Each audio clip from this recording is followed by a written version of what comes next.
भाजपा के राष्ट्रीय उपाध्यक्ष और पश्चिम बंगाल भाजपा के पूर्व प्रदेश अध्यक्ष दिलीप घोष साहब आइए उनसे बातचीत करते हैं। दिलीप जी, आपने सांसदों के प्रतिनिधिमंडल के साथ गृह मंत्री से मुलाकात की। आपने कहा वीरभूमि हिंसा पर हस्तक्षेप करेंगे। आज टीएमसी के डेलीगेशन ने गृह मंत्री अमित शाह से मुलाकात की और वो कह रहे हैं कि राज्यपाल को हटा दीजिए क्योंकि वो संवैधानिक दायित्वों के खिलाफ जाकर काम कर रहे हैं। इनकी गले की हड्डी बन गए हैं गवर्नर। जब भी इस प्रकार घटना घटता है तो सीधा प्रश्न पूछते हो प्रशासन को। इस बार भी बोले कि कानून व्यवस्था कहाँ है। एक मर्डर हो जाता है टीएमसी का लीडर से, तो इतने, और वो बहुत बड़ा माफिया गुंडा वहाँ का उप प्रधान था, तुरंत पुलिस पोस्टिंग होना चाहिए था, क्यों नहीं हुआ। उसका प्रतिक्रिया में 12 लोगों को जला के मार दिया गया, वो भी बच्चे और महिलाएं हैं। तो आज चीफ मिनिस्टर वहाँ जाकर वही प्रश्न कर रहे हैं। हम 4 दिन से वही प्रश्न पूछे, चीफ मिनिस्टर को पहुँचने में 4 दिन लगा वहाँ, क्यों। आज वो अपने पार्टी के नेता को अरेस्ट करने के लिए पुलिस को बोल रहे हैं। चीफ मिनिस्टर बोलेंगे फिर पुलिस कार्रवाई होगी, ये कोई कानून व्यवस्था है क्या। इस प्रश्न को उठाया गवर्नर ने, इसलिए उनका ऊपर गुस्सा है। तो इनके पास जो काम नहीं रहता, ये विफल हो जाते, तब गवर्नर को टारगेट बनाते। लेकिन सुदीप बंदोपाध्याय जो मिले डेलीगेशन के साथ, उन्होंने कहा कि उन्होंने सारी तफसील से उन्होंने बताया कि पश्चिम बंगाल सरकार ने क्या किया, और वो कह रहे थे कि गृह मंत्री साहब संतुष्ट है और उन्होंने कहा कि राजनीति नहीं होनी चाहिए। ऐसे मालूम हो गया गृह मंत्री साहब संतुष्ट है, टीम क्यों भेज रहे हैं। जो प्रश्न बाकी लोग उठा रहे हैं, ममता बनर्जी उसको स्वीकार की है कि जिस दिन मर्डर हो गया उसी दिन क्यों पुलिस पोस्टिंग नहीं हुआ, तो ये हादसा नहीं होता। तो ये तो उनका चीफ मिनिस्टर स्वीकार कर रहे हैं, ये संतुष्ट कैसे हो जाएंगे। और माननीय अमित शाह जी पिछले 7-8 साल से बंगाल को जाते हैं, अच्छी तरफ जानते हैं कानून व्यवस्था क्या है। कई बार एडवाइजरी भेज चुके हैं, लेकिन वहाँ सरकार की टस की मस नहीं होती है, वो केवल गवर्नर को हटाने में लगे हुए हैं। एक आखिरी सवाल, फिर क्या चाहती है भाजपा आगे? 355 का प्रयोग हो, 356 का प्रयोग हो, केंद्र सरकार क्या करे वहाँ? देखिए, संविधान का अंदर जो व्यवस्था है उसके अंदर ही सरकार को व्यवस्था लेना है, क्योंकि सरकार अभी 1 साल भी नई सरकार चुन के आई बहुमत से, वो सरकार नाकाम हो चुकी है, कानून व्यवस्था टूट चुकी है, लोगों का जीवन जिंदगी की कोई सुरक्षा नहीं। हमारे 4 दिन पहले हमारे MP को बम मारा गया है, उसका 2 दिन पहले हमारे जिला प्रेसिडेंट के ऊपर अटैक हुआ है, और एक दिन में 2 गवर्नर का अटैक हुआ है। पिछले 1 सप्ताह में 26 लोगों की मौतें हुई हैं। पॉलिटिकल, नॉन पॉलिटिकल, सोशल, सब प्रकार की हिंसा बढ़ रही है। तो ये जो घटना हो रही है इसके लिए कौन जिम्मेदार है। इसलिए केंद्र सरकार को जो ठीक लगे, बंगाल के लोगों की सुरक्षा के लिए, वहाँ की कानून व्यवस्था ठीक चले, इसके लिए वो काम करना चाहिए। बहुत बहुत धन्यवाद। तो दिलीप घोष साहब का बिल्कुल साफ साफ कहना है कि पश्चिम बंगाल में जो कानून व्यवस्था की हालत खराब है, राज्यपाल उस पर सवाल पूछ रहे हैं, इसलिए टीएमसी राज्यपाल को हटाने की मांग कर रही है। और इसके साथ वो फिर से कह रहे हैं कि केंद्र सरकार को इस पूरे मामले में हस्तक्षेप करना चाहिए।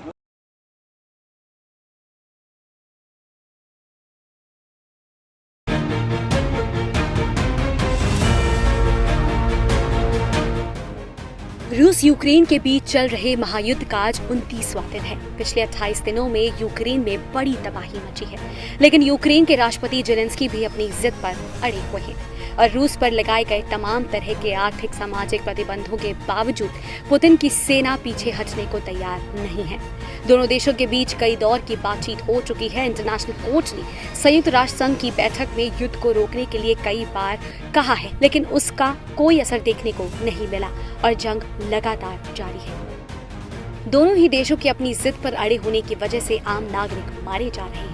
यूक्रेन के कई शहर रूसी हमले के बाद वीरान और खंडहर नजर आ रहे हैं। इसी बीच एक बड़ी खबर सामने आई है, जिसमें रूस यूक्रेन के बीच छिड़े इस युद्ध के बीच रूसी बॉर्डर से चौंकाने वाली तस्वीरें सामने आई हैं। रूसी बॉर्डर पर 1-2 नहीं बल्कि नाटो देशों के 30,000 सैनिक युद्धाभ्यास कर रहे हैं। इस युद्धाभ्यास में परमाणु पनडुब्बी तक शामिल है। दूसरी ओर देर रात हुई UNSC की बैठक में रूस को बड़ी हार का सामना करना पड़ा। रूस ने यूक्रेन में मानवीय मदद के लिए प्रस्ताव पेश किया था, लेकिन बिना किसी वजह बताए, और इसी वजह से प्रस्ताव पर 15 में से 13 देशों ने वोट नहीं डाले।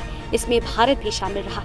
संयुक्त राष्ट्र में रूस के प्रस्ताव पर वोट नहीं देकर भारत ने फिर साबित किया है कि हम यूक्रेन युद्ध पर न्यूट्रल हैं, ना किसी के साथ ना किसी के खिलाफ। इससे पहले भी पश्चिमी देशों की तरफ से रूस के खिलाफ लाए गए निंदा प्रस्ताव पर भी यही रुख अपनाया था, जिसको लेकर कई नाटो देश सवाल उठा रहे थे। रूस और यूक्रेन के बीच जारी जंग की वजह से आम लोगों के साथ दोनों देशों की सेनाओं को भी भारी कीमत चुकानी पड़ रही है। नाटो ने एक अनुमान के आधार पर बताया कि यूक्रेन से 4 हफ्ते के युद्ध में 10,000 से लेकर 15,000 रूसी सैनिक मारे जा चुके हैं। ये आंकड़ा कितना भयानक है, इसका अंदाजा आप इसी से लगा सकते हैं कि अफगानिस्तान की जंग में रूस ने 10 सालों के अंदर लगभग 15,000 सैनिक खोए थे, लेकिन लगभग इतने ही सैनिक सिर्फ 30 दिनों की जंग में रूस को खोने पड़े हैं।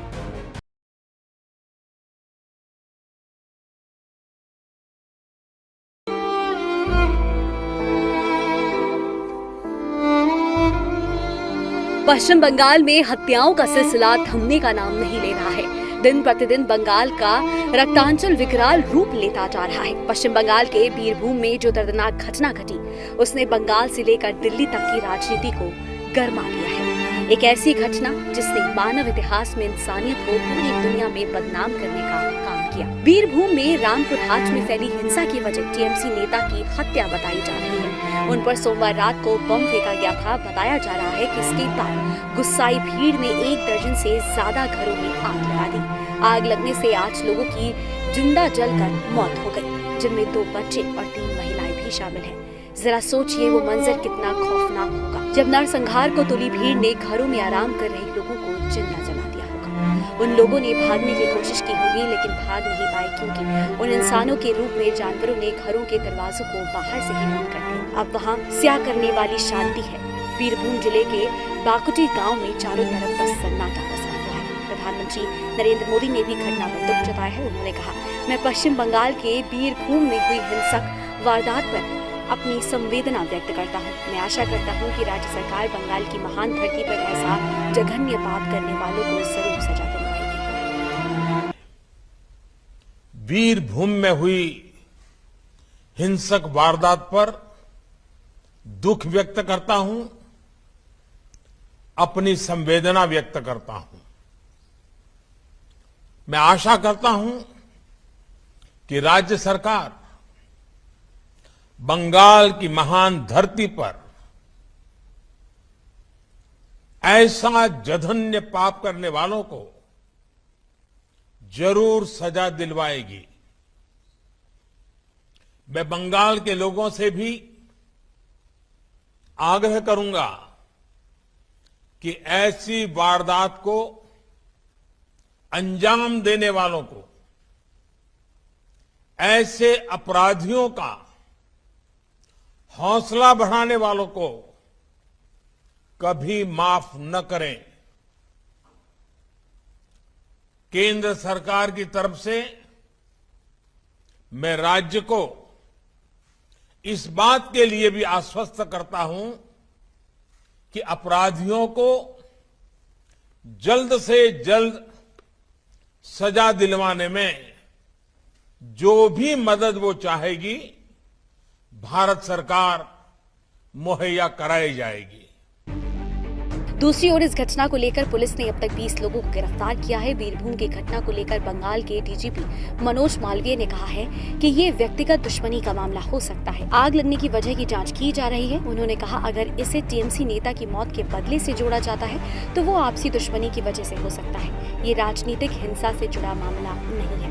इस बीच अब राजनीतिक दलों के बीच वहां पहुंचकर राजनीतिक रोटियां सेकने की होड़ भी लगी हुई है। आज मुख्यमंत्री ममता बनर्जी भी घटनास्थल पर पहुंची और परिवार वालों से उन्होंने मुलाकात की। वहीं कांग्रेस नेता अधीर रंजन और बीजेपी का प्रतिनिधिमंडल भी बीरभूम जाएगा। इससे पहले बुधवार को शुभेंदु अधिकारी की अगुवाई में राज्य बीजेपी के प्रतिनिधिमंडल को घटनास्थल तक पहुंचने की इजाजत नहीं मिली थी, जिसके बाद शुभेंदु अधिकारी रामपुर हाट के हॉस्पिटल पहुंचे, जहां इस नरसंहार के शिकार हुए घायलों से मुलाकात की। वहीं अब इस पर टीएमसी और बीजेपी एक दूसरे के आमने सामने आ चुकी है। टीएमसी के नेता उल्टा बंगाल के राज्यपाल पर ही राजनीति करने का आरोप लगा रहे हैं। गवर्नर जो काम करते हैं वो हमारे कॉन्स्टिट्यूशनल सिस्टम का खिलाफ में है। Parliamentary democratic system is under threat, तो उनको आप विथड्रॉ कर लीजिए।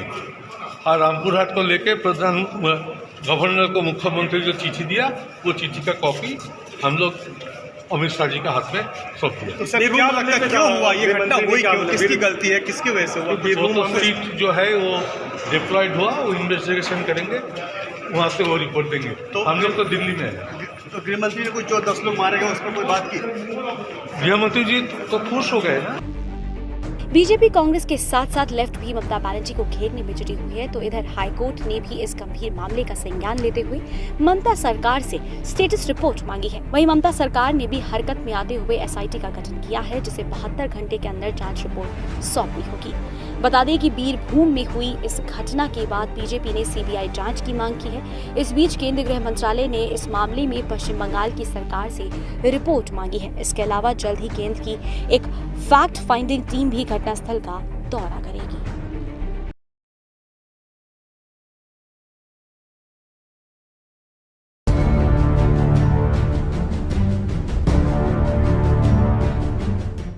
रूस और यूक्रेन के बीच जारी भीषण जंग को 29 दिन बीत चुके हैं। न रूस झुकने को तैयार है और न तो यूक्रेन पीछे हटने को तैयार है। वहीं यूक्रेन पर रूस की बमबारी लगातार जारी है, लेकिन रूस के हमलों का यूक्रेन भी डटकर जवाब दे रहा है। इस बीच यूक्रेन में फंसे सभी भारतीय छात्रों और नागरिकों को ऑपरेशन गंगा के तहत अपने वतन वापस लाया जा चुका है, जिसको लेकर पूरा देश अपने प्रधानमंत्री को धन्यवाद दे रहा है। इसी कड़ी में गुरुवार को दिल्ली के जंतर मंतर पर parents association of Ukraine MBBS student के बैनर तले कई छात्रों और परिजनों ने सरकार द्वारा चलाए गए ऑपरेशन गंगा का आभार व्यक्त किया।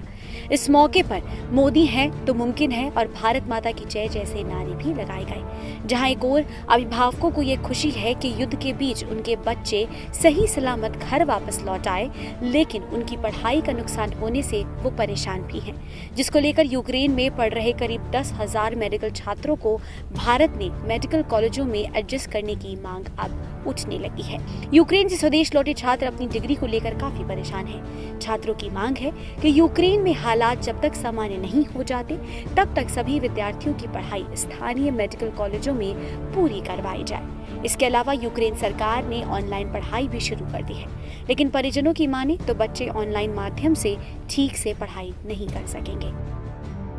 हमारा जंतर मंतर इसलिए आना हुआ क्योंकि हमें गवर्नमेंट से एक फेवर चाहिए। जैसे पहले तो उनका बहुत बहुत धन्यवाद हमारी सरकार का, मोदी जी का, जिन्होंने मिशन गंगा के तहत हमें यहाँ पे लाए, हमारी लाइफ सेव की। पर अब हम साथ में ये भी चाहते हैं कि एक फेवर वो और करें, हमारा यहाँ पे फ्यूचर सिक्योर करें, क्योंकि वहाँ पे फ्यूचर जो है काफ़ी अनसर्टेन है।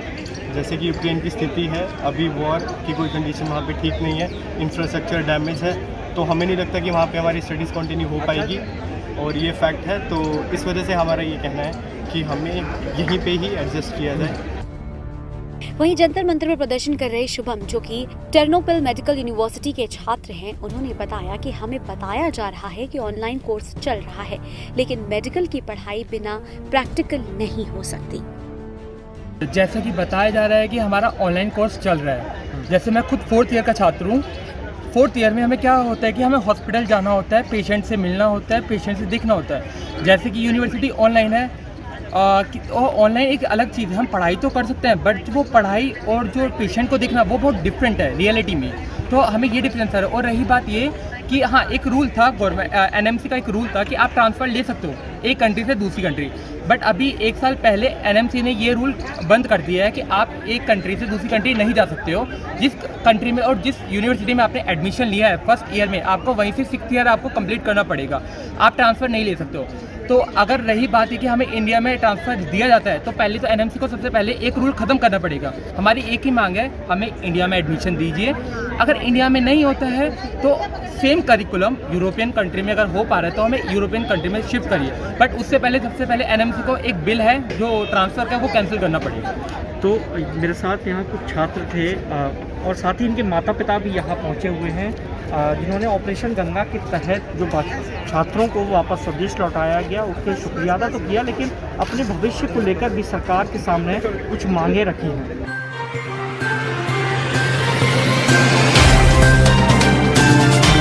Subscribe now and press the bell icon. Never miss an update.